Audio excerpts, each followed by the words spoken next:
Touchdown, Broncos. Okay, sorry. Welcome back, everybody. Broncos football, finally back. It's been forever. Got the sideline hat ready to go. I got that Brett Rippin jersey on. No, it's not Case Keenum. Don't know what you're talking about.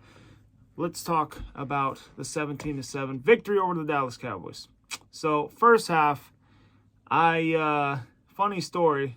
I was at Olive Garden with the fiance, it was her birthday, so took her out shopping and brought her to Olive Garden, have some dinner. So, funny thing, I was watching the game on my phone until we got home, obviously. I was able to watch the second half at home. That's why there was no live stream of the game. But in the restroom, I thought I was the only one in there. I learned the hard way, don't just randomly shout crap. Whoa, sorry, camera died. Anyway, the Broncos scored a touchdown and shouted, "Touchdown, Broncos!" And, did not know there was anybody else in there. But like 5 seconds after that, I was just dead silence, and then I just heard a stream going, and I looked, I was like, oh, shit. But it was funny. Yeah, it was like an awkward situation. I was like, do I go out of the stall, or do I just hang out here until a dude leaves? Nah, went out, and we both look each other in the eyes, and then just go do our own thing, wash our hands, and it was embarrassing, but funny at the same time. But anywho, so let's kind of recap this game. Low scoring game, obviously. Pretty sure there was like 1 or 2 starters that played for the Broncos. Unfortunately, Jonas Griffith went down with an injury like 40 seconds into the game. That sucks because the Broncos are already pretty thin at inside linebacker. I feel like that's probably their weakest position around the defense. But honestly, let's look at some of the good things that happened in this game. Baron Browning made the switch from inside linebacker to an edge rusher, and I gotta say he played pretty good. Let me bring up his stats here. So he got 3 tackles, he got a sack, tackle for loss, and a pass defended. That was all in the first half. I don't even know if he played in the second half. But honestly, he was kind of looking a little Von Miller-like. I know it's premature to say, but he looked pretty good. He's going to be a good rotational piece to have on the defense. Let's kind of go with some of the bad here.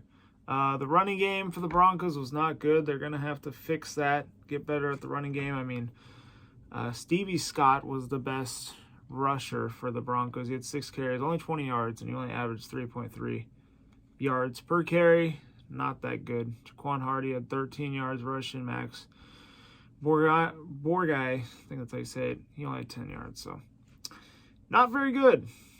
But I think the Broncos have a problem on another side of the ball on offense. But I think they got a good problem. They have they're loaded in that wide receiver room. I mean, it's going to be tough for them to cut one of those guys. I mean, Seth Williams, Brandon Johnson, Kendall Hinton, Jalen, Virgil, especially Jalen Virgil, they all played great.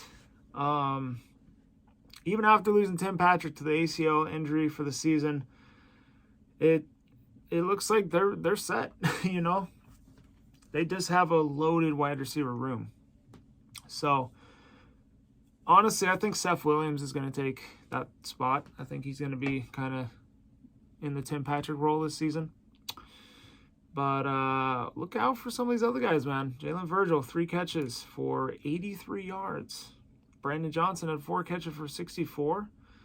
But yeah, Virgil, he was like a deep threat. I mean, he was averaging, 27.7 yards down the field when he caught the ball during those 3 receptions. Brandon Johnson, he averages 16 yards, which is pretty darn good. Kendall Hinton had 3 catches for 53 yards. That is awesome. Yeah, Seth Williams, he only had 4 catches for 29 yards, but he got the touchdown, and he, leaped over a guy and grabbed it. Well, he caught it in coverage, I should say. Didn't really leap over a guy, but kind of going through some other things here. Another guy on offense that I thought had a great game was Josh Johnson. He's bounced around the league a lot. I believe he's played for like 17 different teams or something like that.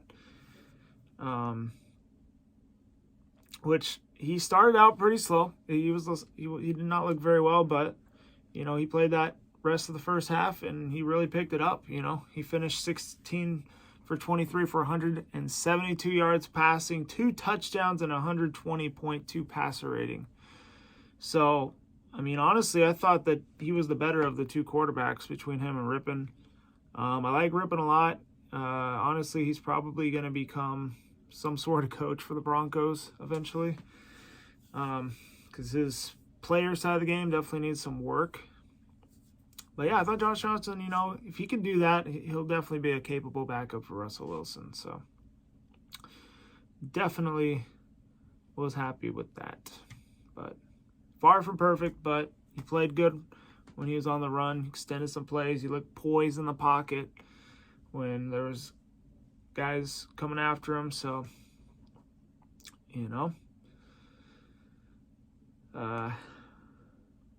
should solidify backup role.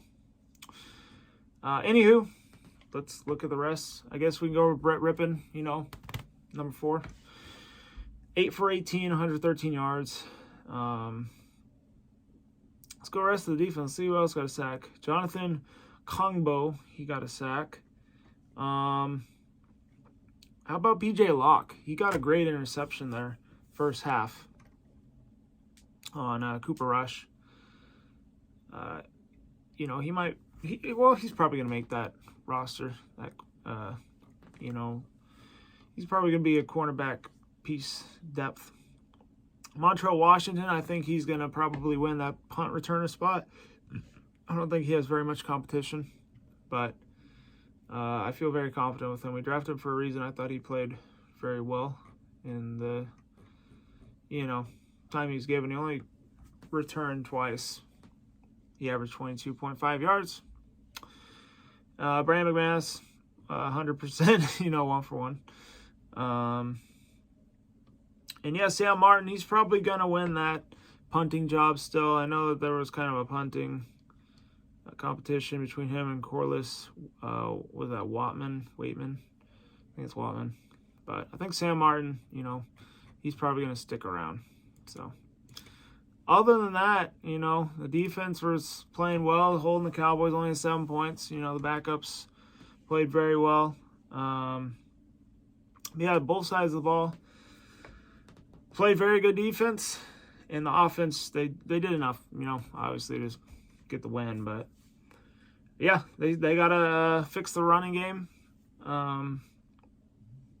But, this is just the backups, but you do want to see them,